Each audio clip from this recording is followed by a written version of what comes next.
Chapter 1. The Night of the Falling Sky. June 6, 1944. Just after midnight, over the Cotentin Peninsula, France. The world is a canvas of absolute black, a void punctuated only by the violent rhythmic roar of thousands of airplane engines.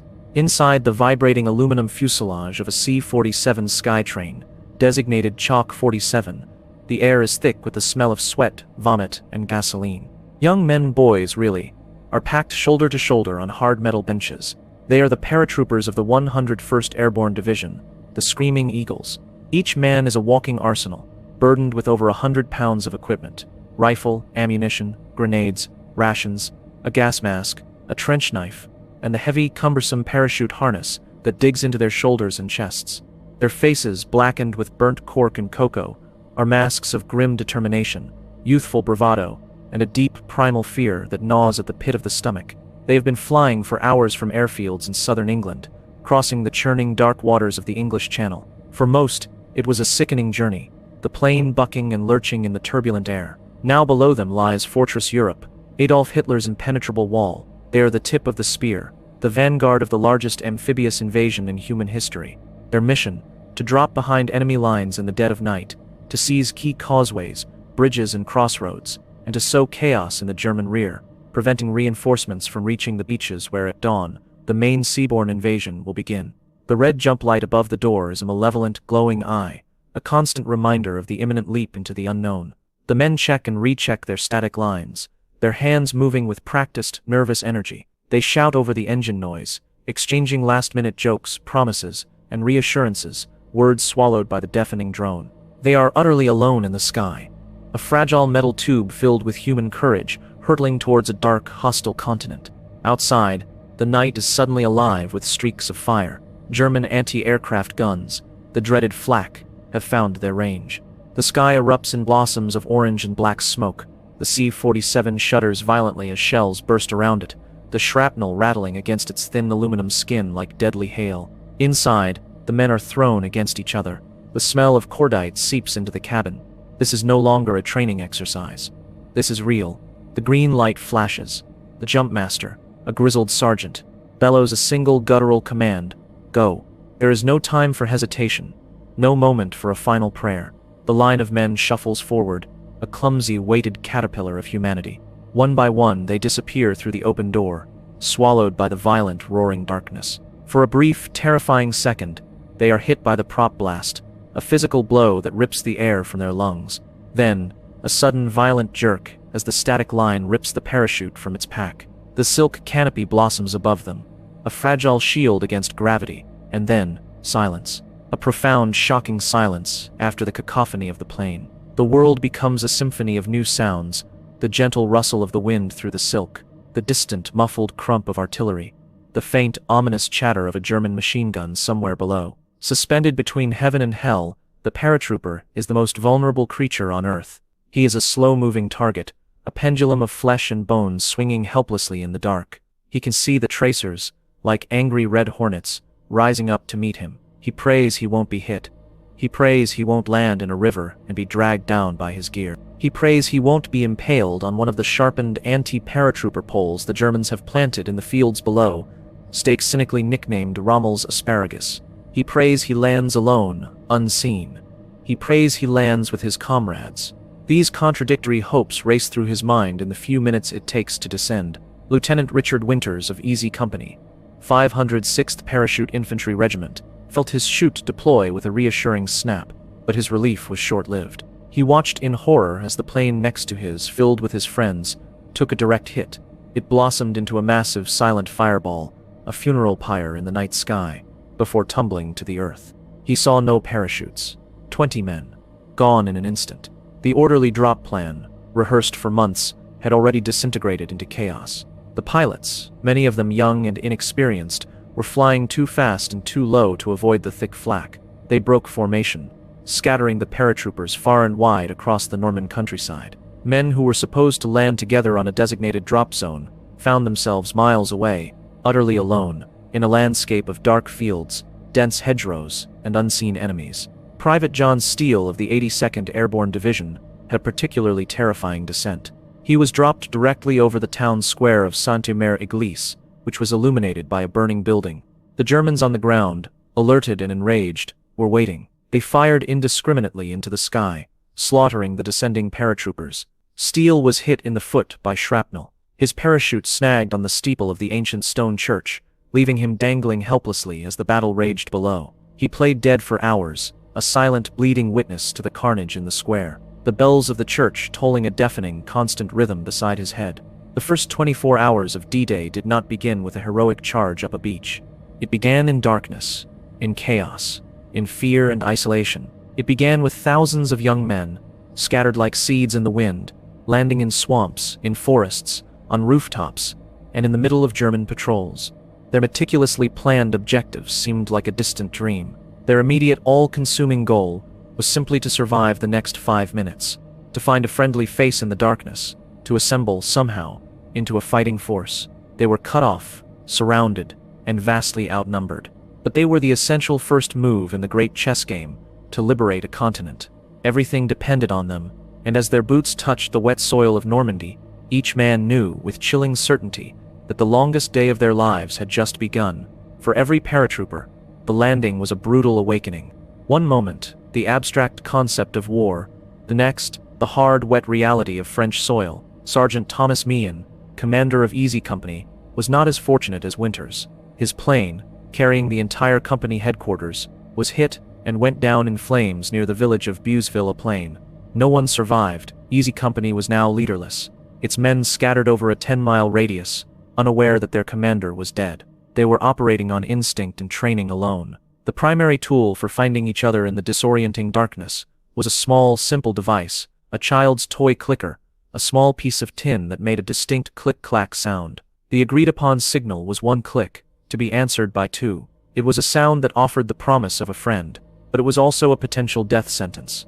A single click in the dark could just as easily be answered by the metallic bolt action of a German Mauser rifle. Every sound in the night was amplified. The snap of a twig could be an advancing enemy patrol. The lowing of a cow could mask the approach of a tank. The landscape itself was an enemy. The Normandy hedgerows, the infamous bocage, were ancient earthen walls, 10 feet high and topped with thick, tangled bushes and trees. They turned the countryside into a deadly maze, a series of small, enclosed fields perfect for ambush and defense. A German machine gun team could hold off an entire platoon from behind a single hedgerow for the lightly armed paratroopers. Moving through this terrain was a slow, terrifying ordeal. Major John Howard of the British 6th Airborne Division faced a different but no less daunting challenge. His mission was one of surgical precision. While the Americans were being scattered across the western flank of the invasion zone, Howard and his men were tasked with a daring coup de main operation on the eastern flank. Their targets were two small but strategically vital bridges over the Calzin Canal and the Orne River. These bridges, later to be immortalized as Pegasus and Horsa Bridge, were the only eastern exit for the forces landing on Sword Beach. If the Germans destroyed them, the British flank would be dangerously exposed. If the Germans held them, they could pour panzer divisions through to attack the beaches. The bridges had to be taken intact, and they had to be taken by surprise. Howard's force of 181 men would not be parachuting. They were crammed into 6 massive engineless Horsa gliders. These were essentially plywood coffins with wings, towed across the channel by Halifax bombers, and then released to glide silently to their target. The landing was the most critical and dangerous part of the mission. The pilots had to land the massive, unwieldy gliders in a tiny strip of land between the two rivers, in the dark, at nearly 100 miles per hour. The chances of success were slim. As their glider was released from its tow plane, the men inside fell silent. The only sound was the eerie whistle of the wind over the wings. Staff Sergeant Jim Walwork, the lead glider's pilot, peered through the cockpit window, searching for his landmark, a small pond near the bridge. He saw it. He put the glider into a steep dive, the wings groaning under the strain. The landing was a controlled crash. The glider slammed into the ground, skidding for 100 yards, its nose plowing through a barbed wire fence, and coming to a halt mere feet from the canal bridge's defenses. The cockpit was smashed, but the men in the back were thrown forward, dazed but alive. Within seconds, Major Howard was on his feet, shouting, "Go! Go!" The men poured out of the wrecked glider, their Sten guns chattering. The German sentries on the bridge were caught completely by surprise. Some were reportedly still in their pajamas. The fight for Pegasus Bridge was short, brutal, and decisive. Lieutenant Den Brotheridge led the first charge across the bridge. tossing grenades into a machine gun nest. He became the first Allied soldier to be killed by enemy fire on D-Day, but his sacrifice was not in vain. Within 10 minutes of landing, Major Howard's men had captured one of the most important objectives of the entire invasion, sending the coded success signal back to the fleet, ham and jam. It was a stunning feat of arms, a testament to precision, training, and raw courage. But it was an isolated victory in a sea of chaos. Back on the Cotentin Peninsula, the American paratroopers were still fighting desperate, small-scale battles for their lives. They were not fighting for grand strategic objectives yet. They were fighting for the next hedgerow, the next ditch, the next farmhouse. They killed, and were killed in intimate, terrifying encounters in the dark. A German soldier stepping out from behind a tree, a sudden burst from an MG-42 machine gun, the terrifying whoosh of a potato masher grenade landing nearby. Survival depended on luck, instinct, and the man next to you if you were lucky enough to find one. The Germans, for their part, were in a state of profound confusion. The initial reports filtering up the chain of command were contradictory and chaotic. Paratroopers were being reported everywhere, from Cherbourg to Caen. The sheer randomness of the scattered American drops had an unintended positive side effect. It convinced the German high command that this was not the main invasion, but a large-scale diversion. They saw phantom divisions appearing all over Normandy. The infamous dummy paratroopers, burlap sacks filled with explosives and rigged to sound like firefights, dropped as part of Operation Titanic, only added to the confusion. The German response was therefore hesitant and piecemeal. Local commanders threw their units into the fight, but a coordinated, large-scale counterattack was not forthcoming. This was partly due to the command structure. The panzer divisions, the only force capable of throwing the Allies back into the sea, could not be moved without a direct order from Adolf Hitler himself, who was sleeping soundly at his retreat in Berchtesgaden, and whose aides were afraid to wake him. Field Marshal Erwin Rommel, the one man who understood the critical importance of stopping the invasion on the beaches, was in Germany celebrating his wife's birthday, convinced the bad weather made an invasion impossible. The fate of the world was being decided in the fields and villages of Normandy, while the men most capable of influencing the outcome were absent, asleep, or paralyzed by indecision. In these crucial early hours, the initiative belonged to the handfuls of Allied soldiers on the ground. It belonged to men like Lieutenant Winters, who, having lost his rifle during the jump, gathered a small group of men from different units, using a map he had memorized, began to move towards their objective. It belonged to the men of the 82nd Airborne, fighting for control of Sainte-Mère-Église, who would eventually raise an American flag over the town hall, the first French town to be liberated by the seaborne invasion force. It belonged to Major Howard's men, digging in around Pegasus Bridge, waiting for the inevitable German counterattack they knew must come with the dawn. The night was far from over. The sky was still falling, but on the ground, in the darkness, a foothold was being clawed out, inch by bloody inch. The first phase of the longest day was a chaotic, desperate struggle for survival. A battle fought not by armies, but by individual soldiers, lost and alone in the heart of enemy territory. Their success or failure in these opening hours would determine everything that was to come. The entire invasion hung in the balance, suspended in the dark, violent night over Normandy. Chapter 2. The Great Crusade. The chaos over Normandy in the early hours of June 6th was not a spontaneous event. It was the violent culmination of years of planning, preparation, and painstaking effort, a monumental undertaking that had transformed the south of England into the most powerful military staging area the world had ever seen. The road to D-Day was paved with the bitter lessons of defeat. It began in the dark days of 1940, on the beaches of Dunkirk, where the British Expeditionary Force was humiliatingly driven from the continent, forced to abandon its equipment and flee for its life. It was nurtured in the desperation of the Battle of Britain, when the island nation stood alone against the might of the Luftwaffe. From that moment of near annihilation, the vow was made one day they would return. But the dream of returning to France seemed an impossible fantasy. Hitler's Fortress Europe, the Festung Europa, was a formidable reality. From the northern tip of Norway to the Spanish border, the continent was encased in a shell of concrete, steel, and firepower. The Atlantic Wall, as the coastal defenses were known, was a network of interlocking gun emplacements, bunkers, minefields, and beach obstacles, manned by hundreds of thousands of German troops. Breaching it would require a force of unprecedented scale and complexity. The entry of the United States into the war in December 1941 provided the industrial might and manpower to make the impossible possible. The strategic decision was made by Roosevelt and Churchill, Germany first.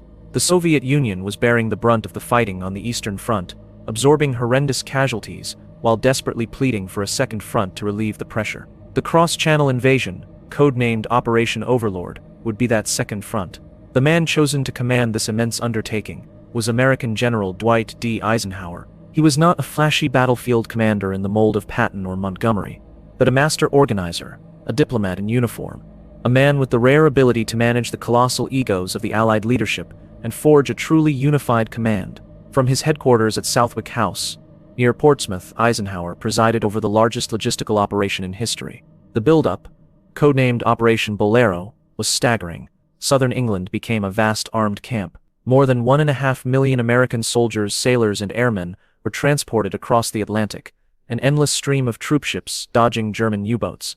They brought with them 16 million tons of supplies, tanks, trucks, artillery, ammunition, fuel, food, and medical equipment. The quiet lanes of English villages were suddenly choked with convoys of Sherman tanks and jeep columns. The ancient fields and forests of the countryside disappeared under sprawling supply depots, tent cities, and airfields that seemed to spring up overnight. The local population, long accustomed to wartime austerity, was stunned by the arrival of the boisterous, well-fed, gum-chewing Americans, the Yanks. The scale of the material preparation was matched by the ingenuity of the deception. The Allies knew that surprise was essential. If the Germans knew where and when they were coming, they could concentrate their forces and turn the landing beaches into a slaughterhouse. Thus was born Operation Fortitude, the most elaborate campaign of illusion and misinformation in military history. The goal was to convince the German High Command that the main invasion would come at the Pas de Calais, the narrowest point of the English Channel. It was the most logical and direct route to Germany, and the Germans expected it. The Allies did everything in their power to reinforce this belief. They created a phantom army, the 1st U.S. Army Group, or FUSAG. This ghost army was given a real and famously aggressive commander, General George Hitz Patton. From his headquarters in Kent, Patton commanded an army that existed only on paper and in the ether. An army of inflatable rubber tanks, plywood artillery pieces, and dummy landing craft was assembled in southeastern England. Double agents, most notably the brilliant Spanish operative codenamed Garbo, fed a steady stream of plausible misleading intelligence to the Abwehr, Germany's military intelligence service. They reported on FUSAG's training, its strength, its readiness to attack the Pas de Calais. The ruse was incredibly successful. The Germans kept 15 infantry and panzer divisions, their best troops, in the Calais area, waiting for an invasion that would never come. They were still waiting for it weeks after the real landings in Normandy. While the deception plan unfolded, the real invasion force trained relentlessly. The troops rehearsed their roles over and over again on beaches in Devon and Dorset that resembled the Normandy coast. The exercises were grueling and sometimes deadly.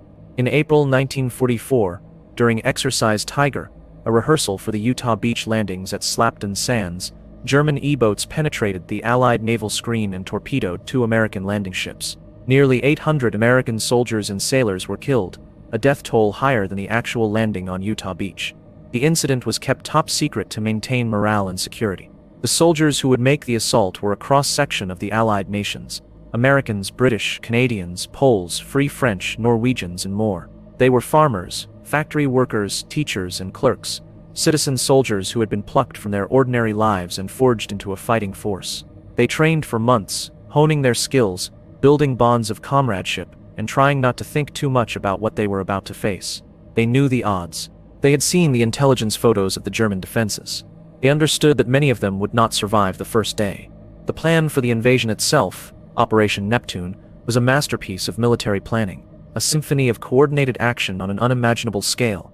It called for an armada of nearly 7,000 vessels, battleships, destroyers, minesweepers, troop transports, and over 4,000 landing craft, to ferry an assault force of 156,000 men across the Channel. The naval force would be protected by an air umbrella of 12,000 aircraft, which would bomb German defenses, provide air cover, and transport the 3 airborne divisions. The invasion would take place on a 50-mile stretch of coastline in Normandy, chosen for its relatively flat beaches and its proximity to the port of Cherbourg. The coastline was divided into 5 sectors. The Americans would land on 2 beaches on the western flank, codenamed Utah and Omaha. The British would land on Gold and Sword beaches, and the Canadians on Juno Beach in the center and to the east. The objective for the first day was to seize and consolidate a secure beachhead, linking the 5 landing zones, and to push inland to capture key towns like Caen and Bayeux. From this lodgment, they would build up their forces for the breakout and the long, bloody fight across France. The one variable that no amount of planning could control was the weather. The invasion required a rare combination of conditions: a full moon for the airborne drops, a low tide at dawn to expose the beach obstacles, and at least 3 days of relatively calm seas and clear skies. The window of opportunity in early June was narrow. The original date for the invasion was June 5th, but as the day approached, a massive storm system developed over the Atlantic, churning the English Channel into a violent, frothing cauldron. On the morning of June 4th, Eisenhower met with his senior commanders and his chief meteorologist, Group Captain James Stagg of the Royal Air Force. The forecast was grim: high winds, heavy rain, and low cloud cover. To launch the invasion in such conditions would be suicidal. The landing craft would be swamped, the air support would be grounded, and the troops would be delivered to the beaches hopelessly seasick and disorganized. With a heavy heart, Eisenhower made the difficult decision to postpone the invasion by 24 hours. It was a move fraught with risk. The vast invasion force was already in motion, with some ships having already set sail. Recalling them and keeping the entire operation secret for another day seemed impossible. The men keyed up for battle were cooped up in their transports and marshalling areas, their anxiety mounting. The tension at Eisenhower's headquarters at Southwick House was palpable. On the evening of June 5th, the commanders met again. The storm was still raging outside, but Captain Stagg delivered a sliver of hope. He predicted a brief window of improved weather, a temporary lull in the storm, that would last for about 36 hours, beginning on the morning of June 6th. After that, the weather was predicted to worsen again for at least a week. The next available date with the right tidal conditions wouldn't be for another 2 weeks. Postponing again would mean losing the element of surprise and keeping millions of men in a state of suspended animation. The decision rested on Eisenhower's shoulders alone. The weight of the world was upon him. He polled his commanders. Montgomery was for going. Air Marshal Tedder and Air Chief Marshal Lee Mallory were hesitant, concerned about the cloud cover for their aircraft. Eisenhower paced the room, the silence broken only by the sound of the wind and rain lashing against the windows. After a few moments, he stopped and looked at his commanders. His mind was made up. He spoke the words that would launch the Great Crusade. "Okay, let's go." In that moment, the fate of millions was sealed. Eisenhower, ever the realist, had already prepared for the alternative. In his wallet, he carried a handwritten note, a press release to be issued in the event of failure. It read, "Our landings in the Cherbourg-Havre area have failed to gain a satisfactory foothold, and I have withdrawn the troops. My decision to attack at this time and place was based upon the best information available. The troops, the air, and the navy did all that bravery and devotion to duty could do. If any blame or fault attaches to the attempt, it is mine alone." He would not need it. As the decision was made, the vast machinery of war ground into motion. The orders were issued. The ships of the Great Armada raised their anchors and steamed out of the harbors of southern England, turning their bows towards the coast of France. On the airfields, the paratroopers made their final preparations, their young faces a mixture of fear and resolve. Eisenhower left his headquarters and went to visit some of the men of the 101st Airborne at Greenham Common Airfield. He moved among them, speaking with them not as a general, but as a father, a fellow Kansan. He asked them where they were from, what they did before the war. He wanted to look them in the eye, to share their burden for a moment. He knew he was sending thousands of them to their deaths. The image of Eisenhower speaking to those young men, their faces blackened for combat, their eyes wide with the enormity of what they were about to do, became one of the iconic images of the war. It captured the immense responsibility of command and the quiet courage of the ordinary soldier. As the C-47s lifted off into the stormy night sky, they carried with them not just men and equipment, but the hopes of the entire free world. The Great Crusade, born in the ashes of Dunkirk and forged in the factories of America and the training grounds of England, was finally underway. The years of planning were over. The time for action had come. The fate of the war and the future of the 20th century would be decided in the next 24 hours on the bloody beaches and in the tangled hedgerows of Normandy. Chapter 3. The Longest Night. As the Allied Armada, shielded by darkness and foul weather, steamed inexorably towards the Norman coast, the German defenders of the Atlantic Wall were in a state of blissful, almost surreal, ignorance. The storm that had so troubled Eisenhower had lulled them into a false sense of security. The German Meteorological Service had predicted at least 2 weeks of rough seas and high winds, making any amphibious landing impossible. The prevailing mood among the German command on the evening of June 5th was one of relaxed confidence. The alert level, which had been high during the good weather of late May, had been stood down. Many senior officers were away from their posts. General Friedrich Dahlmann, commander of the 7th Army responsible for defending Normandy, was in Rennes, attending a Kriegspiel, a wargame exercise simulating an Allied invasion. In a moment of supreme irony, the scenario for the wargame was a landing in Normandy. Several of his key regimental commanders were with him. General Hans von Salmuth, commander of the 15th Army at the Pas de Calais, noted in his diary for June 5, "The invasion is not coming yet. The weather is far too bad." The most critical absence was that of Field Marshal Erwin Rommel, the Desert Fox, commander of Army Group B, and the man charged with defeating the invasion on the beaches. Rommel was a brilliant, energetic, and pragmatic commander who, unlike many of his colleagues, was convinced the invasion would come in Normandy. He had spent months tirelessly inspecting and strengthening the coastal defenses, planting millions of mines, flooding low-lying areas, and erecting the anti-paratrooper poles known as Rommel-Spargel. He understood, with a clarity that eluded many in the German high command, that the invasion had to be defeated at the water's edge. He famously told his aide, "The first 24 hours of the invasion will be decisive for the Allies. As well as for Germany, it will be the longest day." Yet on this most crucial of nights, Rommel was not with his troops. Believing the weather had granted him a reprieve, he had driven back to Germany to celebrate his wife Lucy's 50th birthday on June 6. He planned to go on from there to see Hitler at Berchtesgaden, to plead for direct control of the panzer divisions held in reserve. His absence created a vacuum of command at the worst possible moment. The German command structure was a tangled, inefficient web of overlapping authorities, a reflection of Hitler's deliberate policy of divide and rule. The coastal defenses were controlled by the army, but the artillery was a mix of army, navy, and even Luftwaffe units. The panzer divisions, the powerful armored reserve, were under the direct control of OKW, the Armed Forces High Command, and could not be deployed without Hitler's personal authorization. This fatal division of command meant that a swift, coordinated response to an invasion was almost impossible. While the senior commanders were away, the soldiers manning the Atlantic Wall kept their lonely vigil. Many of them were not the battle-hardened veterans of the Eastern Front. They were often older men, conscripts from occupied territories like Poland and Russia, the so-called Ostrupen, or young, inexperienced recruits. The elite units, like the 352nd Infantry Division, which had recently been moved into the sector overlooking what would become Omaha Beach, were the exception. These were combat-proven soldiers, and they would fight with tenacity and skill. As the night wore on, the first signs that something was amiss began to trickle in. Just after 9 p.m. the BBC broadcast a series of personal messages, coded phrases intended for the French resistance. The Germans had learned that these messages were often followed by acts of sabotage.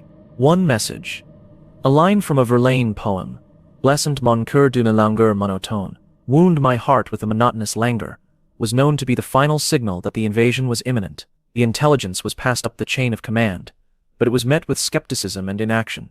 There had been so many false alarms before. Then came the reports of aircraft, thousands of them. The radar stations along the coast lit up with contacts, but this too was confusing. The Allies had launched a massive deception operation, dropping metallic strips of window or chaff to create ghost fleets on German radar screens, suggesting an approach towards Calais.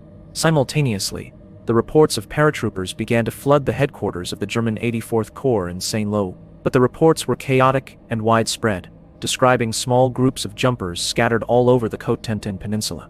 This seemed to confirm the theory of a diversion, a large-scale harassment raid rather than a full-blown invasion.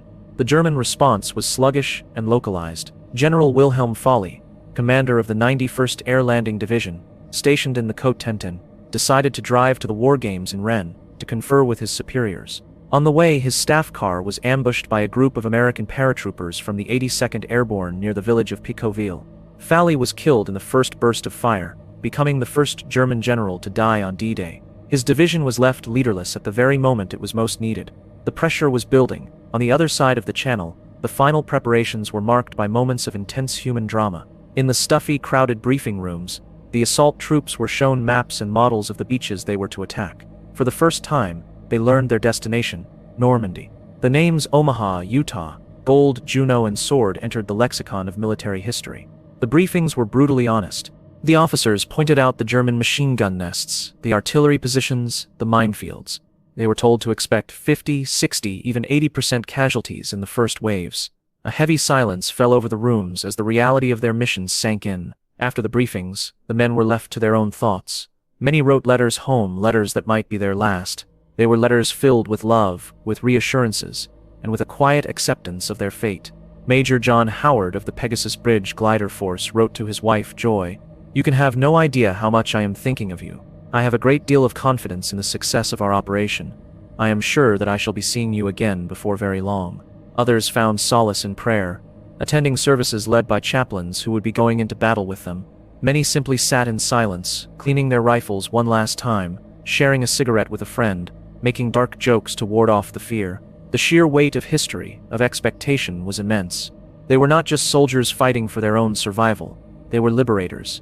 They carried with them the hopes of occupied Europe. In his order of the day, read to every soldier, sailor, and airman, General Eisenhower captured the spirit of the moment. "Soldiers, sailors, and airmen of the Allied Expeditionary Force, you are about to embark upon the great crusade, toward which we have striven these many months. The eyes of the world are upon you. The hopes and prayers of liberty-loving people everywhere march with you. I have full confidence in your courage, devotion to duty, and skill in battle. We will accept nothing less than full victory. Good luck, and let us beseech the blessing of Almighty God upon this great and noble undertaking."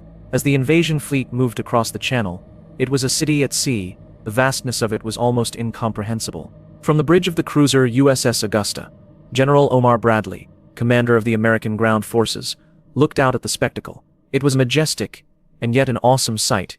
He would later recall, seemingly, the entire world was moving toward France. The fleet navigated a carefully swept channel through the German minefields, 10 miles wide. The seas were still rough, and on the small, flat-bottomed landing craft, the troops were suffering terribly from seasickness. They were cold, wet, and miserable, huddled together for warmth, their faces pale green in the dim light. The misery of the crossing was a prelude to the hell that awaited them. As they approached the coast of France, the naval bombardment began. Over 1,200 warships, from the mighty battleships USS Texas and HMS Warspite to cruisers and destroyers, opened fire on the German coastal defenses. A deafening rolling thunder echoed across the water as thousands of shells, some weighing as much as a small car, screamed towards the shore. The horizon lit up with the flashes of the guns and the explosions of the shells hitting the German bunkers. It was the most powerful naval bombardment in history. From the shore it was terrifying. For a young German soldier like Heinrich Severloh manning a machine gun in a bunker overlooking Omaha Beach, a position the Americans designated Widerstands Nest 62, the bombardment was an apocalyptic experience. The concrete bunker shook with the force of the explosions, dust and debris raining down from the ceiling. He and his comrades huddled in the dark, praying for it to stop, convinced that nothing could survive such a pounding. Following the naval guns, the bombers arrived. More than 1,000 American B-17s and B-24s and over 1,000 British Lancasters and Halifaxes were tasked with carpet bombing the beach defenses. But here, the plan began to go wrong. Worried about hitting their own landing craft approaching the shore, the American bombers delayed their release by several seconds. As a result, their entire payload of 13,000 bombs fell harmlessly inland, miles behind the German beach defenses, killing more French cows than German soldiers. The bunkers and machine gun nests on the bluffs overlooking Omaha Beach remained largely untouched, their crews shaken but alive, their weapons intact. The men in the landing craft, watching the bombers fly over, were filled with a false sense of confidence. They believed the defenses had been obliterated. They had no idea they were about to drive into the teeth of an almost perfectly preserved killing zone. The long night was coming to an end. The sky in the east was beginning to lighten, revealing the gray, choppy waters and the low, menacing silhouette of the Norman coast. The order was given to lower away the boats. The soldiers, stiff and sick from the journey, began their clumsy descent down the rope nets slung over the sides of the large transport ships into the small, bobbing landing craft below. The waves crashed against the side of the ship, threatening to crush the smaller boats and the men in them. It was a perilous transfer. Once loaded, the landing craft, vehicle, personnel, the Higgins boats, began their long, slow run to the shore. They circled in the assembly areas like water bugs before forming into waves and heading for the beaches. The men were crammed inside, unable to see out, their world confined to the gray steel walls of the boat, the gray sky above, and the gray, grim faces of their comrades. The sound of the naval bombardment had ceased, replaced by the roar of their own boat's engine and the slapping of the waves against the hull. A strange, eerie silence descended as they entered the final 1,000 yards. The coxswain, a young sailor peering over the armored ramp, was their only connection to the outside world. They were a microcosm of America. Boys from Brooklyn and Iowa, Texas and Ohio, their dog tags clinking with a nervous rhythm. They checked their weapons, said their prayers, and waited. The longest night was over. The longest day was about to begin, and for thousands of them, it would be their last. The The pressure that had been building for years was about to be released in a single, cataclysmic moment of violence. The fate of the war rested on the courage of these few men in their small boats, heading towards a shore that was about to erupt in fire and death. Chapter 4. The Men in Command. In the grand narrative of D-Day, history tends to focus on the colossal forces, the sweeping strategies, and the anonymous courage of the common soldier. But the outcome of this monumental battle was also shaped by the character, decisions, and flaws of a handful of individuals, the men in command. On their shoulders rested a burden of responsibility almost too heavy to comprehend. They were the architects of victory, and in some cases, the agents of defeat. At the apex of the Allied command structure was Dwight D. Eisenhower. Ike, as he was universally known, was a man of humble Kansas origins who had risen through the peacetime army on the strength of his intellect, his organizational genius, and his affable, yet firm personality.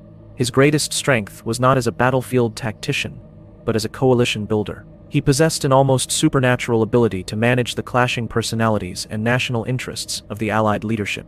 He smoothed the ruffled feathers of the proud, prickly British General Bernard Montgomery. He tolerated the flamboyant egotism of America's own George S. Patton, and he navigated the complex political demands of Winston Churchill and Franklin D. Roosevelt. Eisenhower's calm, confident demeanor masked a mind that was constantly grappling with the immense pressures of his position. He felt the weight of every single life under his command. His decision to launch the invasion in a marginal weather window was a calculated gamble of staggering proportions. He knew that if it failed, the blame would be his alone. His pre-written note accepting full responsibility for a potential disaster is a testament to his character. He was a man who understood the profound human cost of his decisions, a quality that earned him the unwavering loyalty of his subordinates. His British counterpart, and the commander of all Allied ground forces for the invasion, was General, soon to be Field Marshal, Bernard Law Montgomery. Monty was the antithesis of Eisenhower. He was ascetic, abrasive, supremely self-confident, and often dismissive of his American colleagues. He was also a meticulous planner, and a highly successful, if cautious, battlefield commander, who had famously defeated Rommel at El Alamein. Monty was the architect of the ground invasion plan, insisting on a wider 5-division front to ensure the assault force was strong enough to withstand the inevitable German counterattacks. His operational style was to build up overwhelming force and then strike, a method he called colossal cracks. While his caution would later be criticized, his insistence on a powerful initial assault was undoubtedly a key factor in the success of the landings. He radiated an aura of infallibility that, while grating to his peers, gave immense confidence to the British and Canadian soldiers under his command. They trusted Monty, and that trust was a powerful weapon. Commanding the American ground forces was the quiet, unassuming General Omar Nen Bradley. Known as the GI's general for his genuine concern for the welfare of his men, Bradley was a methodical, competent, and steady commander. He lacked the flair of Patton or the arrogance of Montgomery, but he possessed sound judgment and a deep understanding of modern warfare. On D-Day, he commanded the U.S. First Army responsible for the landings at Utah and Omaha beaches. He would spend the morning of June 6 aboard his command ship, the USS Augusta, anxiously listening to the fragmented and increasingly desperate radio reports coming from Omaha Beach. The agony of being a commander able to order men into battle but powerless to join them was etched on his face that morning. He would be faced with the terrible decision of whether to evacuate the beach and divert the follow-on forces, a decision that could have spelled disaster for the entire invasion. His eventual choice to persevere, to trust in the initiative of the men on the ground, was a defining moment of his career. On the German side, the command structure was a study in dysfunction. The supreme commander was, of course, Adolf Hitler, an increasingly erratic and delusional figure, relying on intuition and unwilling to delegate authority. His insistence on personal control over the panzer reserves was a catastrophic strategic blunder. He slept late on the morning of June 6, and his staff, terrified of his rages, refused to wake him. By the time he was finally informed of the Normandy landings, precious hours had been lost. When he did finally engage, he was convinced it was a feint, and refused to release the bulk of the armored divisions near Calais, holding them in place for the real invasion he was sure was coming. This single flawed decision, born of his own rigid preconceptions and the success of Allied deception, may have been the single most important factor in the German failure to defeat the invasion on the first day. The commander-in-chief in the West was the elderly aristocratic Field Marshal Gerd von Rundstedt, a professional soldier of the old Prussian school. He was a competent but deeply pessimistic strategist who privately held Hitler and the Nazi regime in contempt. He believed the Atlantic Wall was a sham, a propaganda wall, and that the war was already lost. His preferred strategy was to allow the Allies to land, draw them inland, and then destroy them in a decisive battle of maneuver with his armored reserves. This strategy was in direct conflict with that of his subordinate, Field Marshal Erwin Rommel. Rommel, the hero of the Afrika Korps, was a dynamic and hands-on commander. Having experienced the overwhelming air power of the Allies in North Africa, he was convinced that any large-scale movement of German armor in the open would be annihilated from the air. He believed the only chance of victory was to smash the invasion on the beaches, to defeat the enemy in the water before they could establish a foothold. This fundamental disagreement between Rundstedt and Rommel over the deployment of the panzer divisions created a fatal strategic paralysis. The tanks were held too far inland to satisfy Rommel, but too close to the coast to satisfy Rundstedt, a compromise that served neither strategy well. Rommel's absence on June 6 was the final tragic piece of the puzzle of German command failure. Had he been at his post, it is almost certain that he would have moved with his characteristic speed and energy, throwing whatever reserves he could muster at the beaches, regardless of orders from Hitler. His presence alone would have electrified the German defense. But he was hundreds of miles away, and his frantic, desperate drive back to the front lines would come too late. The men on the ground, however, often had a more immediate impact on the battle than the distant field marshals. At Utah Beach, the American 4th Infantry Division was led by the 56-year-old Brigadier General Theodore Roosevelt Jr., the son of the former president. Despite his age and a heart condition, Roosevelt insisted on landing with the first wave of his troops, arguing that his presence would steady the young soldiers. Armed only with a cane and a pistol, he was the only general to land in the first wave on any of the beaches.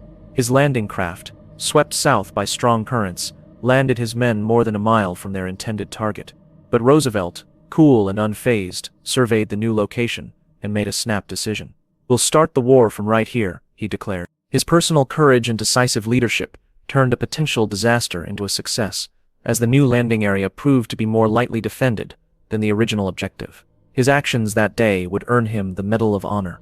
In the airborne sector, the leadership of men like Major General Maxwell Taylor of the 101st and the charismatic, aggressive Brigadier General James M. Gavin of the 82nd was crucial. Landing in the dark, far from their command posts, they had to lead from the front, gathering small ad hoc groups of soldiers and leading them personally into battle.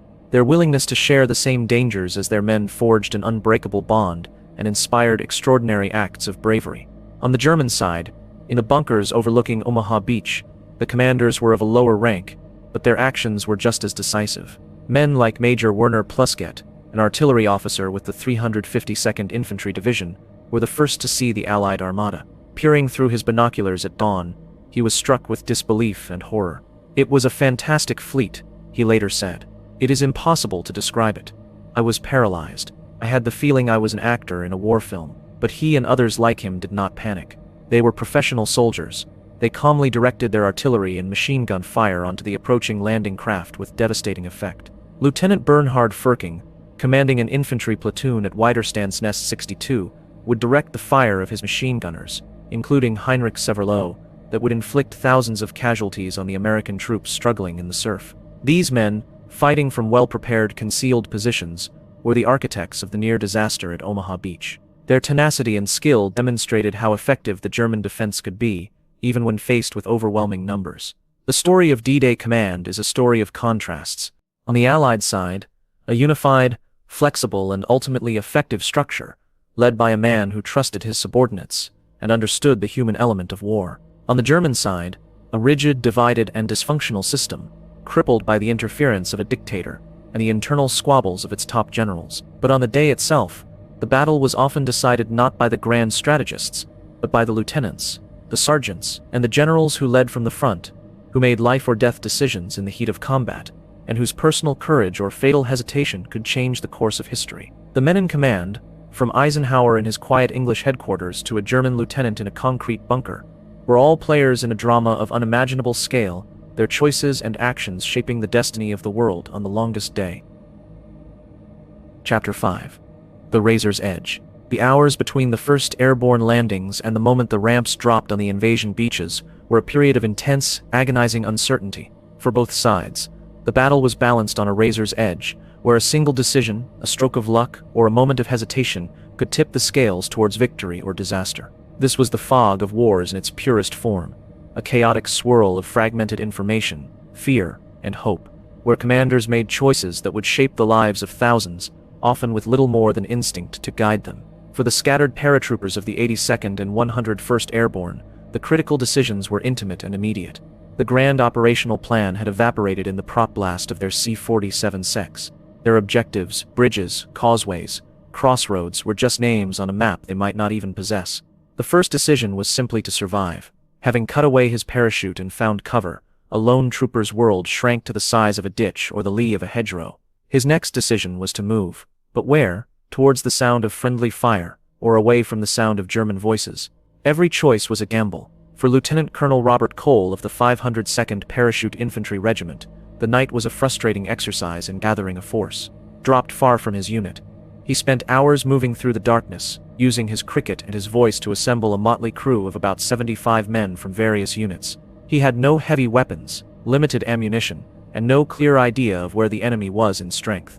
His objective was to secure the causeways leading inland from Utah Beach. He knew that if he failed, the troops landing at dawn would be trapped on a narrow strip of sand. Despite the uncertainty, he made the critical decision to advance on his objective, a series of wooden bridges near the village of Saint-Côme-de-Mont. It was a bold move, a choice to seize the initiative rather than wait for clarity. This decision would lead his men into a desperate multi-day battle for the town of Corentin. But in these crucial early hours, his refusal to be paralyzed by the chaos was vital. A similar drama was unfolding in the British sector.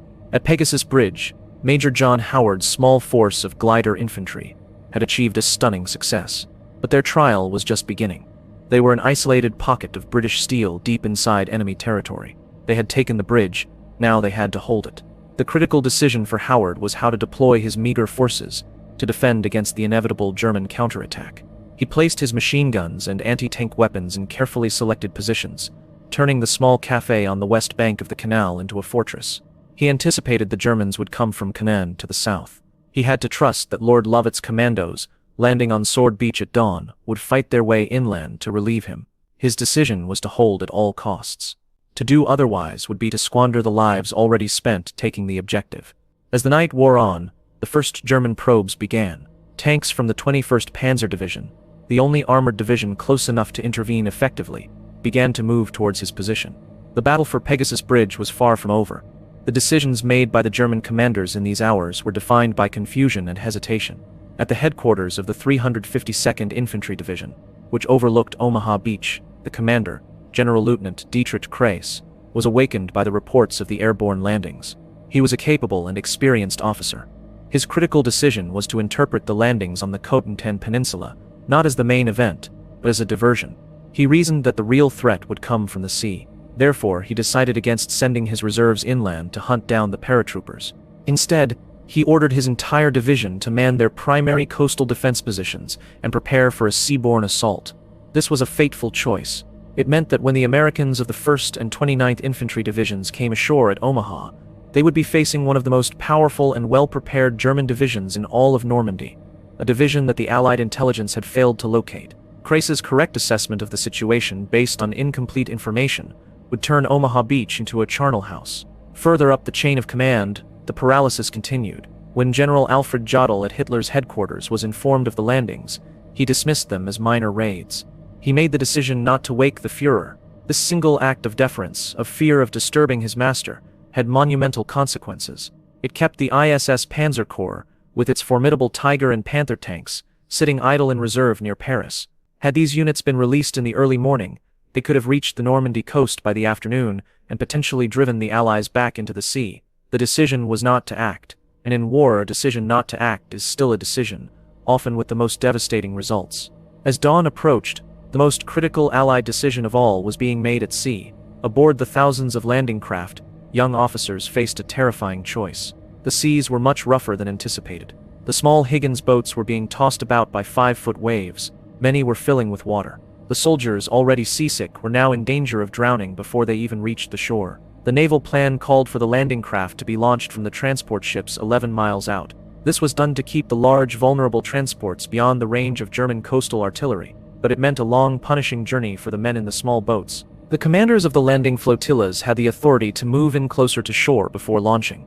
It was a risk. Moving closer would expose their ships to enemy fire, but it would shorten the horrific journey for the assault troops and increase their chances of arriving in fighting condition.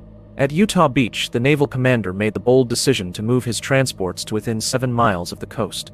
This choice, combined with the navigational error that landed the troops on a more lightly defended sector, contributed significantly to the low casualties and initial success at Utah. At Omaha, however, the decision was made to stick to the plan. The boats were launched a full 11 miles out. The result was a catastrophe. The long run to the shore in heavy seas swamped many landing craft. 10 of the specialized duplex-drive amphibious tanks, meant to provide crucial fire support on the beach, were launched too far out and sank in the churning water, taking their crews with them. The men of the first wave arrived at Omaha Beach cold, wet, exhausted, and without the armored support they were counting on.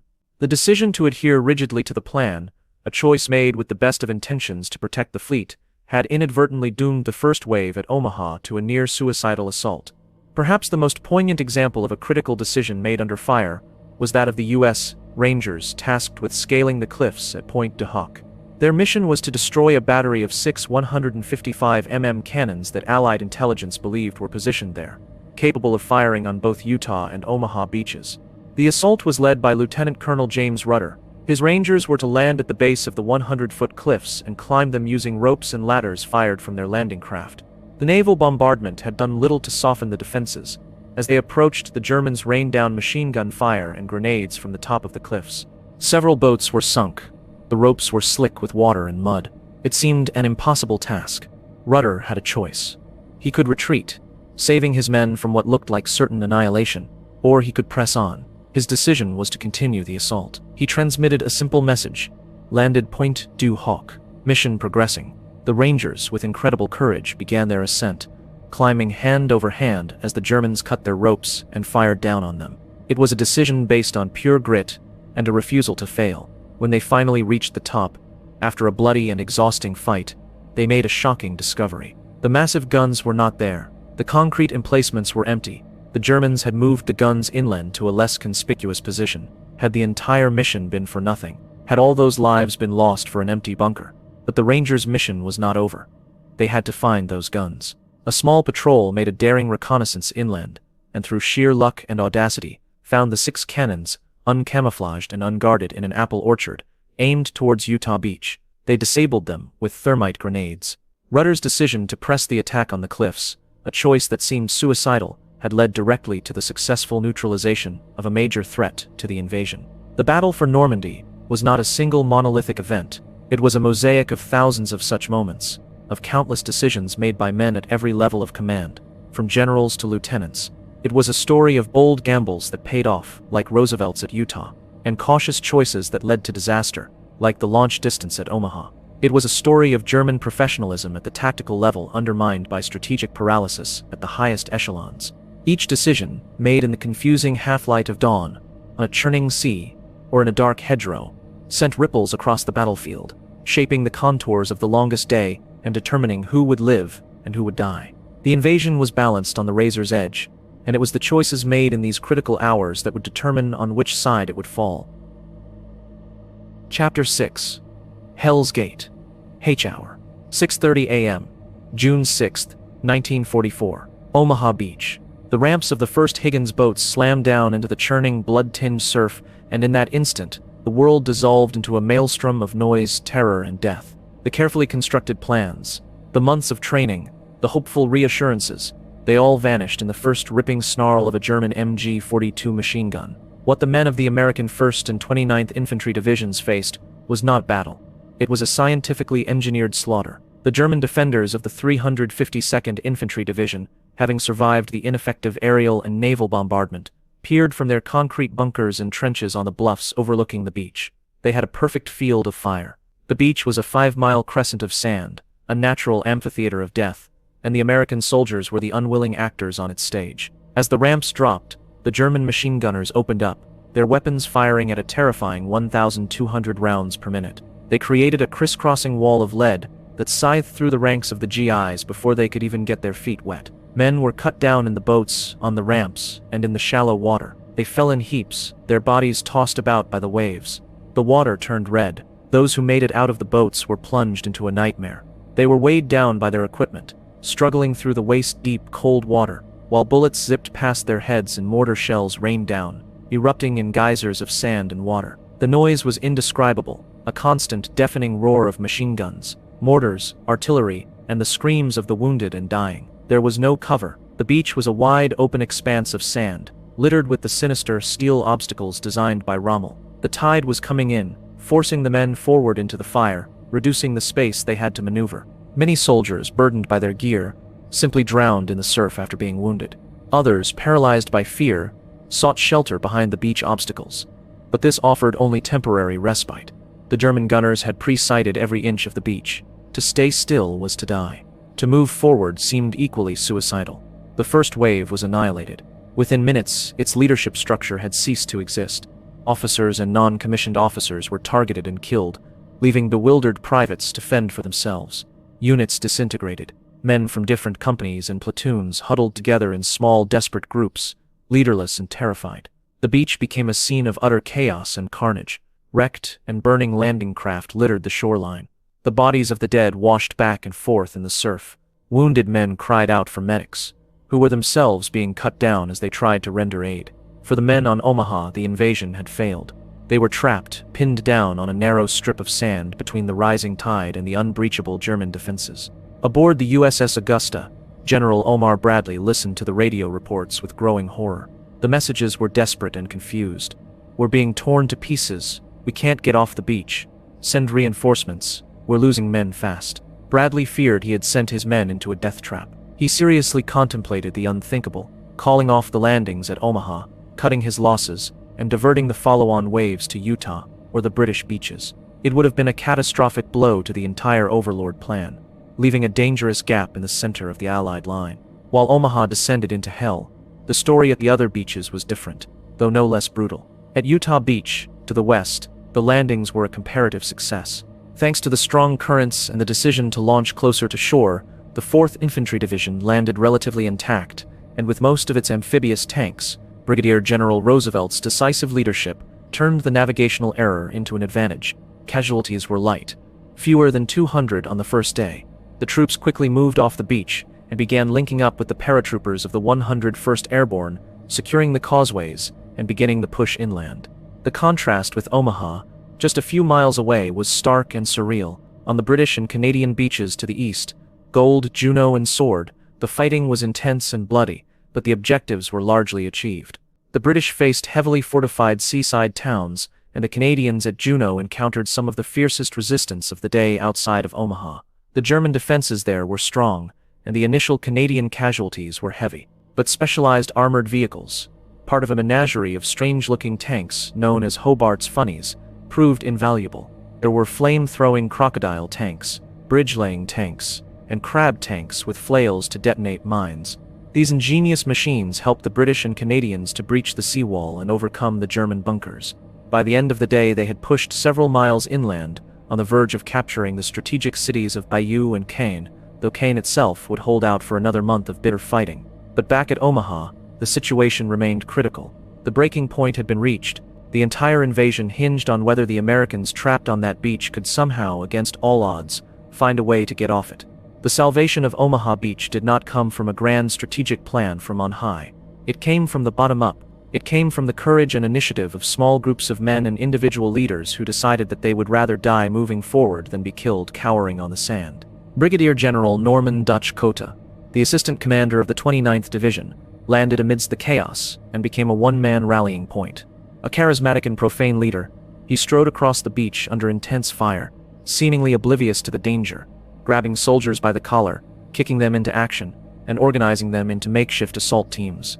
He famously approached a group of shell-shocked Rangers and said, "Rangers, lead the way," a phrase that would become their motto. To another group of terrified men huddled behind the shingle bank, he declared, "There are only two kinds of people who are staying on this beach, those who are already dead, and those who are going to die. Now get off your butts. You and you and you, let's get the hell out of here." Slowly, in small groups, the men began to move. They used Bangalore torpedoes, long pipes filled with explosives to blow gaps in the barbed wire. They crawled up the bluffs, finding small draws and gullies that offered some protection from the machine gun fire. They began to assault the German bunkers from the flanks and the rear with grenades and rifles. The destroyers of the U.S. Navy, seeing the desperation on the shore, made a courageous and decisive intervention. risking running aground and taking fire from the shore batteries. Several destroyers steamed in as close as 800 yards to the beach, their hulls scraping the sandy bottom. They began a point-blank bombardment of the German bunkers, firing their 5-inch guns over open sights. This naval gunfire, accurate and devastating, was the close support that the bombers had failed to deliver. It began to suppress the German machine guns, giving the infantrymen on the beach the breathing room they needed to advance. The German defenders, who had fought with such skill and tenacity all morning, were beginning to run out of ammunition. They had inflicted terrible casualties, but they were isolated. Their communication lines were cut, and they had no hope of reinforcement. One by one, their positions were overwhelmed by the sheer number of Americans who were now, finally, beginning to swarm up the bluffs. By midday, small breakthroughs had been achieved. The crisis was not over, but the tide had turned. The gate to hell, which had been slammed shut on the men of the 1st and 29th Divisions, was slowly, painfully being forced open. The cost was staggering. By the end of the day, there would be over 2,400 American casualties on Omaha Beach alone. It was a butcher's bill that haunted the commanders and the survivors for the rest of their lives. But the foothold had been secured. The beachhead, which had seemed so close to being lost, was now a reality. The breaking point had been a test of human endurance, a crucible of fire and fear. It was a battle won not by technology or tactics, but by the raw, obstinate courage of the individual soldier who, when faced with an impossible situation, found the will to get up and move forward into the fire. The sand of Omaha was soaked with the blood of a generation, but on that consecrated ground the path to the liberation of Europe was finally opened. The longest day had reached its bloody climax. Chapter 7. The Cauldron. As the afternoon of June 6th wore on, the nature of the battle began to shift. The initial desperate struggle for the beaches gave way to a chaotic and brutal fight to expand and consolidate the fragile Allied foothold. The neatly drawn lines on the operational maps dissolved into a confusing, swirling cauldron of combat, where small units fought isolated battles for control of a single farmhouse, a crossroads, or a hedgerow. The immediate reaction to the landings on both sides was one of improvisation and visceral response to the unfolding chaos. On Omaha Beach, the scene was one of organized pandemonium. The beach itself was a massive traffic jam of men, vehicles, and supplies. Landing craft, under the direction of naval beachmasters, continued to pour reinforcements and equipment ashore, navigating a treacherous obstacle course of wrecked vehicles, submerged obstacles, and the floating bodies of the dead.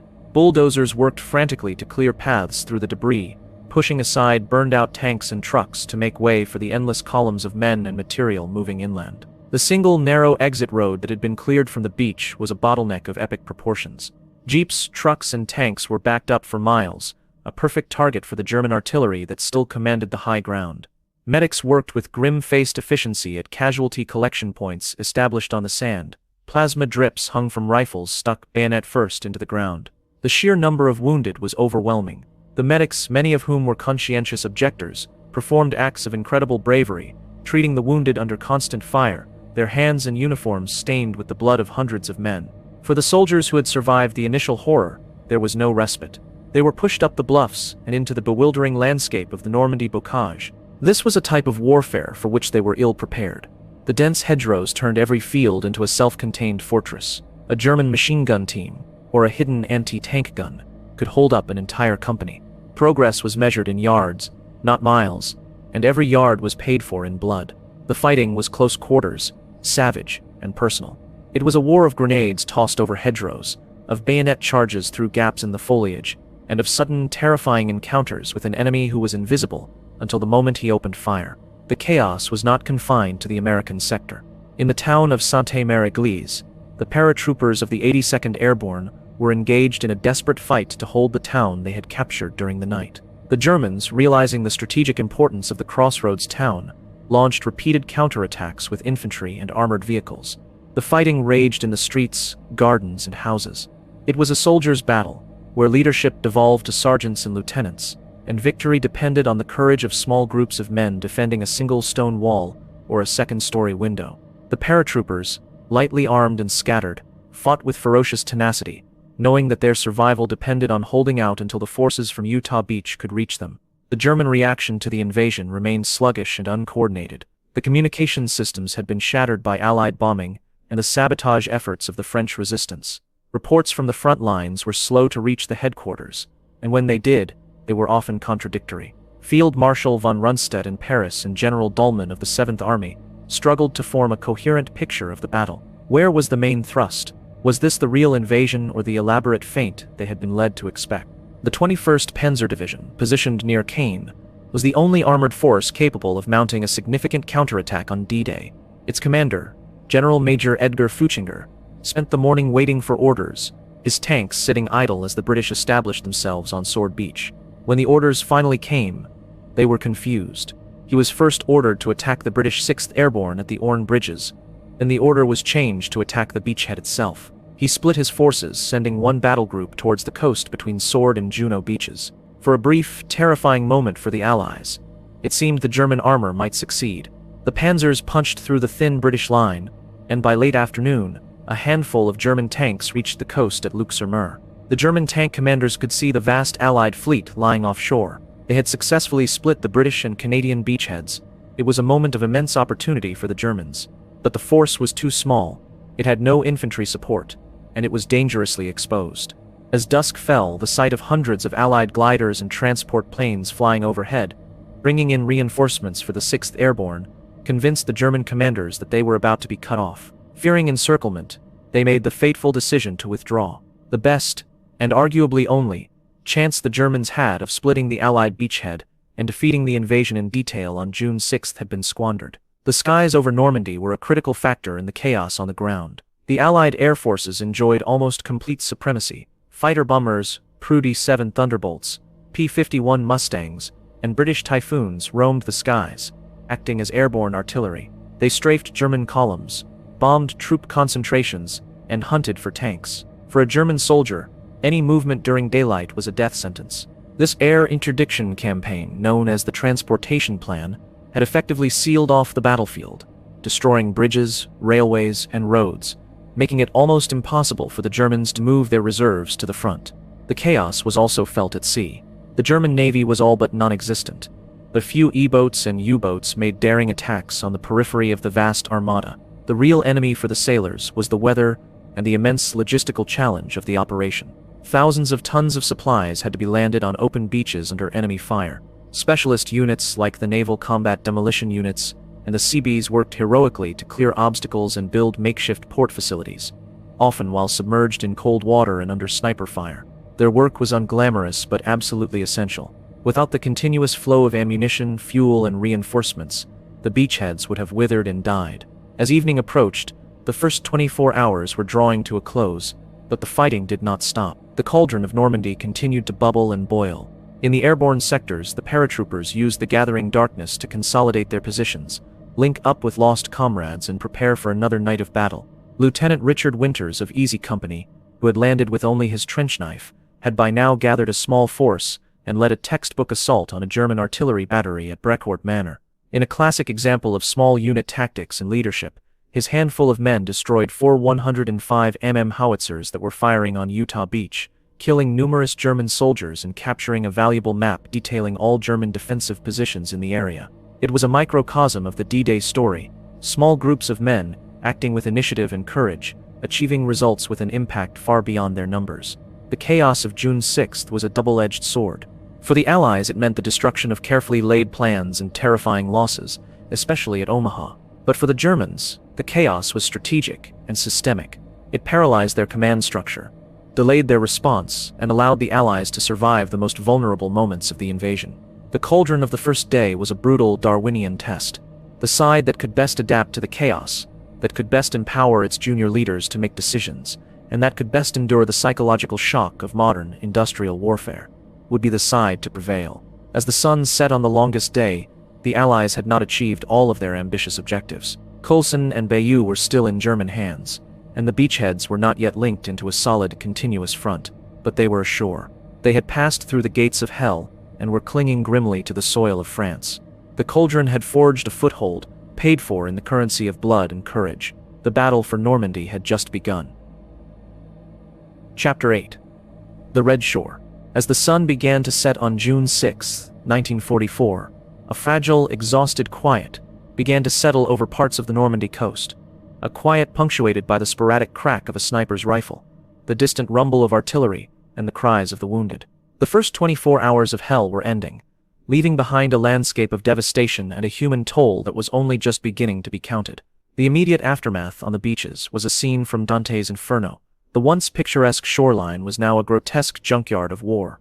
The tide, now receding, exposed the full horror of the day's fighting. The sand was littered with the debris of the invasion. Shattered landing craft broached and burning, drowned tanks and trucks submerged in the surf, and a tangled mess of equipment, rifles, helmets, packs, and personal belongings scattered everywhere. And among the wreckage lay the dead. They lay in the water, their bodies gently rocked by the waves. They lay in heaps along the shingle bank where they had sought cover. They lay half-buried in shell craters.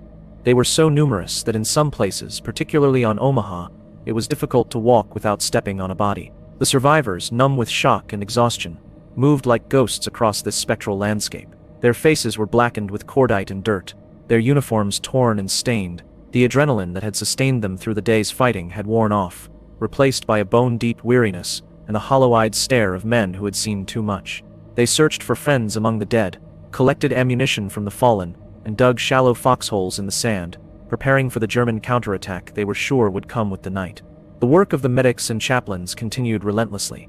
Graves registration units began the grim, systematic task of collecting, identifying, and burying the dead. Temporary cemeteries were established just behind the beaches, with simple white crosses or stars of David marking the graves. For many, the sight of these instant cities of the dead was more shocking than the violence of the battle itself. It was a stark, silent testament to the price of this small strip of French soil. The logistical effort which had been thrown into chaos during the landings now began to find its rhythm. Beachmasters, shouting through megaphones, directed the unending traffic of landing craft. Supplies were being piled high on the beach, mountains of ammunition crates, jerry cans of fuel and water, and boxes of K-rations. The buildup was critical. The Allies had managed to land over 156,000 men on the first day, but these men were only the tip of the spear. They needed to be reinforced and resupplied faster than the Germans could bring their own forces to bear. The race for buildup was now the central theme of the battle. For the German defenders, the immediate aftermath was a story of defeat and disbelief. The soldiers of the 352nd Division, who had survived the fighting on the bluffs of Omaha, were a broken force. They had fought bravely and inflicted terrible casualties, but they had been overwhelmed by sheer numbers and firepower. They fell back in disarray, their units shattered, their commanders dead or captured. They had believed the Atlantic Wall was impregnable. In a single day, that belief had been shattered. They were now on the defensive, fighting a desperate delaying action in a hedgerows, their minds filled with the terrifying image of the endless fleet they had seen at dawn. The psychological impact was profound. They had been told they were the masters of Europe, secure behind their fortress walls. Now the enemy was here, on their soil, and he was not going away. The French civilians, who had been caught in the crossfire, began to emerge from their cellars and shelters. Their reaction was a complex mixture of joy, fear, and grief. They greeted the Allied soldiers as liberators, offering them wine, cheese, and flowers. The sight of the French tricolor flying once more over towns like Sainte-Mère-Église was a moment of immense emotional power. But their liberation had come at a terrible price. The pre-invasion bombing and the naval bombardment had destroyed many of their homes and killed thousands of their countrymen. The battle for Normandy would turn their beautiful province into a wasteland.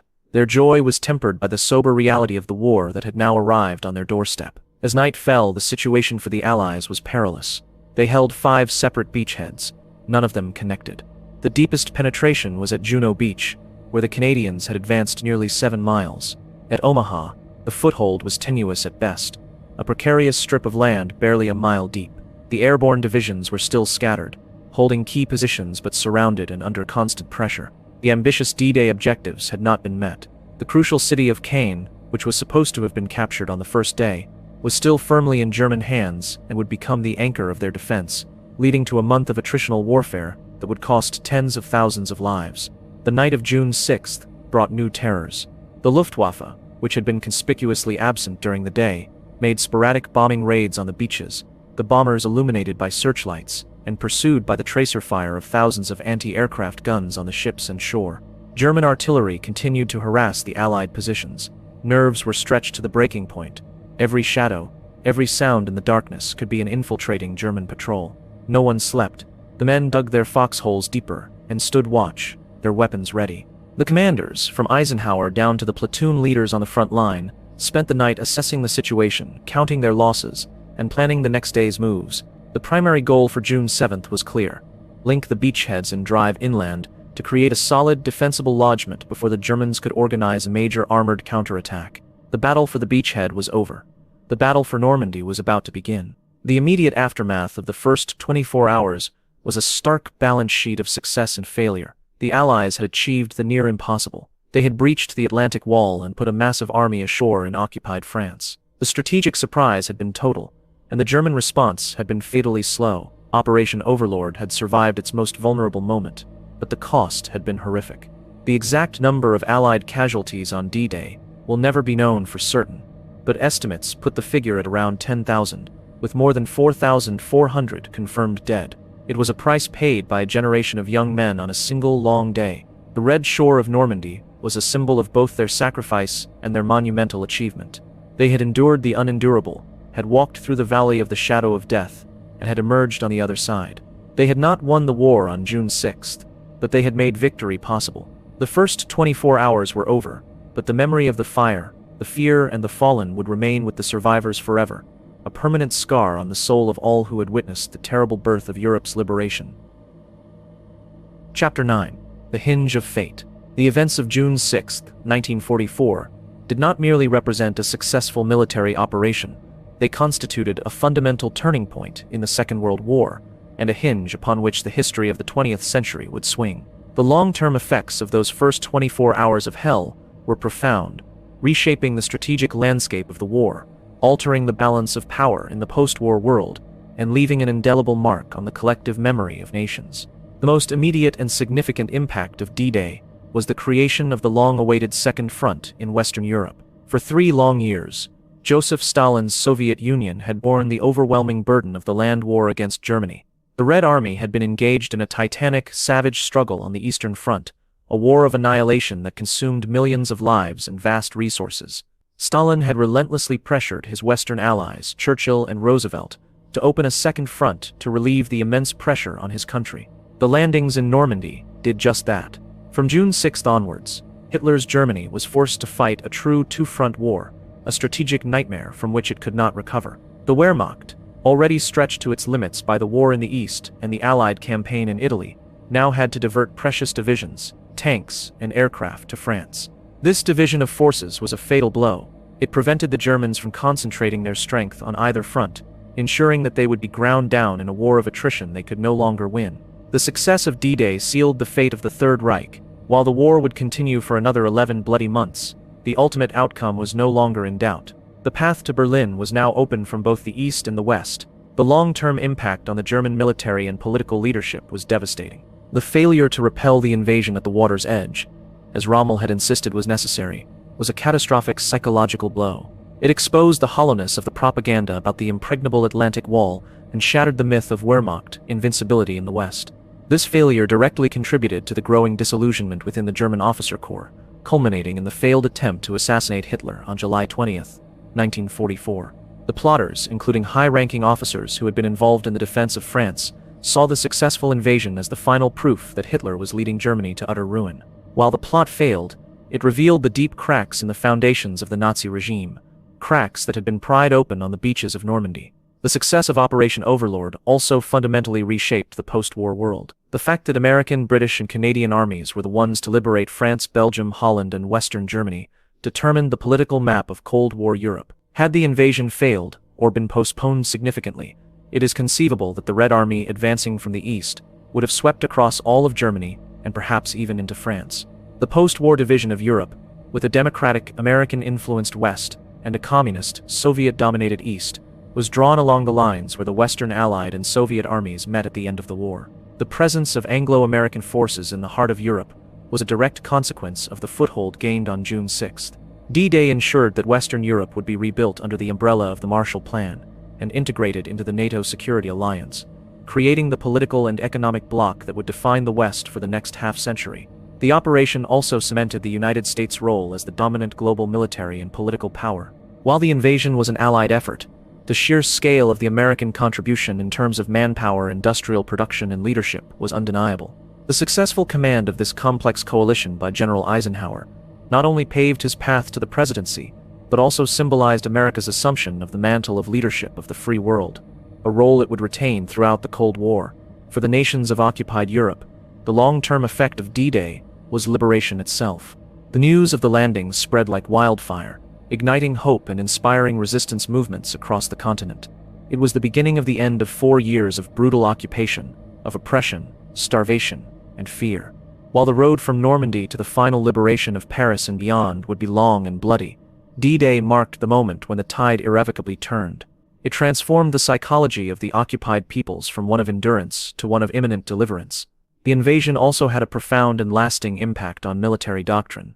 The complexity of the amphibious assault, the coordination of air, sea, and land forces, and the unprecedented logistical challenges provided a blueprint for large-scale joint operations that is still studied by military planners today. The failures, particularly at Omaha Beach, led to critical lessons about the need for effective close air support, accurate intelligence, and specialized equipment for breaching coastal defenses. The success of the airborne operations, despite the chaotic scattering of the troops, demonstrated the value of vertical envelopment and the importance of sowing confusion in the enemy's rear. The legacy of D-Day is also deeply personal, etched into the lives of the veterans who survived and the families of those who did not. For the men who fought there, the experience was a defining moment of their lives, a memory of terror and comradeship that never faded.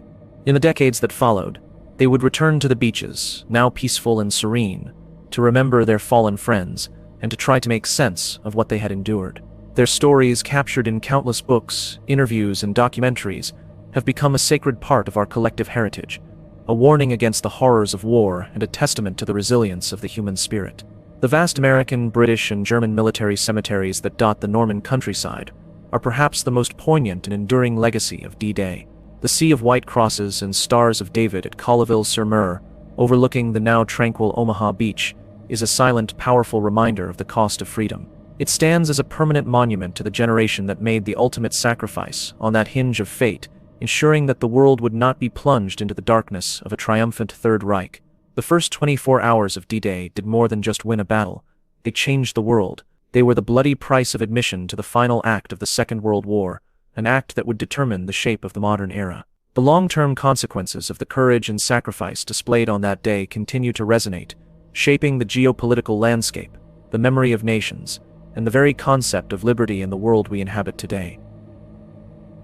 Chapter 10. The Echo of the Guns. The guns have long since fallen silent over Normandy. The beaches, once stained red and littered with the wreckage of war, are now peaceful stretches of sand, where children play and tourists walk in quiet contemplation. The hedgerows of the bocage, which once concealed death in their tangled green depths, now simply mark the boundaries of tranquil fields. The villages and towns, shattered by shell fire, have been rebuilt. The scars on the landscape have largely healed, but the echo of the guns of June 6, 1944, has never truly faded. It reverberates through history, a constant, solemn reminder of what was lost and what was won on that single terrible day. The legacy of D-Day is not a simple story of triumph. It is a complex tapestry woven from threads of immense courage, strategic genius, unimaginable sacrifice, and profound tragedy. It was a victory, but a victory purchased at a cost that is difficult for modern minds to comprehend. The first 24 hours were a testament to the sheer scale of human endeavor. The coordination of nearly 7,000 ships, 12,000 aircraft, and more than 150,000 men in a single, concerted operation remains a marvel of planning and logistics. It represents the apex of industrial-age warfare, a demonstration of the awesome power that free nations could muster when united in a common cause.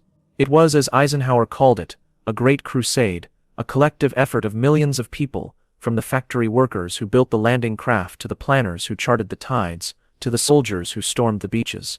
But beyond the grand strategy and the staggering numbers, the enduring legacy of D-Day resides in the human dimension. It is the story of individual choice in the face of overwhelming fear. It is the story of the paratrooper, alone in the dark, deciding to advance towards an unseen enemy. It is the story of the ranger, pulling himself up a cliff face under a hail of grenades. It is the story of the young infantryman on Omaha Beach, seeing the men around him cut down, yet finding the will within himself to get up from the relative safety of the shingle and crawl forward into the fire. D-Day was won in these small individual moments of courage, repeated thousands of times over. It was a victory of the human spirit over the mechanics of death. The legacy is also one of shared sacrifice. The invasion was a true Allied effort, Americans, British, Canadians, Poles, Free French and others fought and died side by side. The cemeteries that grace the Norman landscape are a testament to this shared commitment. At Colleville-sur-Mer, nearly 10,000 Americans lie buried. At Bayeux, over 4,000 British and Commonwealth soldiers rest.